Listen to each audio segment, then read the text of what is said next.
بسم اللہ الرحمن الرحیم۔ السلام علیکم ورحمۃ اللہ وبرکاتہ۔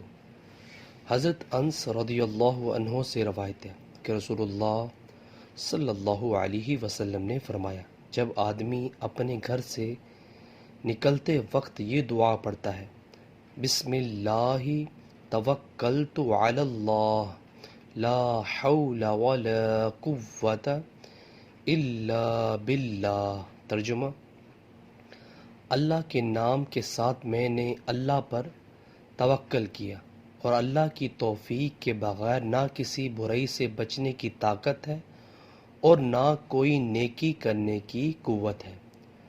اسے اللہ کی طرف سے اس دعا پر کہا جاتا ہے، تجھے ہدایت دے دی گئی، تیری کفایت کی گئی اور تجھے محفوظ کر دیا گیا، اور شیاطین اس سے دور ہو جاتے ہیں۔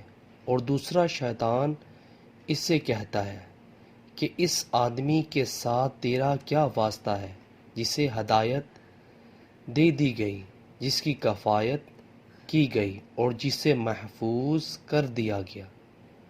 نیچے والا موجود ہے۔ ویورز، ہمیں بھی یہ کہ جب ہم گھر سے نکلیں تو یہ دعا پڑھ لیا کریں۔ اللہ تعالیٰ سے دعا ہے کہ اللہ تعالیٰ ہمیں بھی اس حدیث پر عمل کرنے کی توفیق عطا فرمائے۔ ویڈیو کو شیئر کریں۔ جزاک اللہ۔ السلام علیکم ورحمۃ اللہ وبرکاتہ۔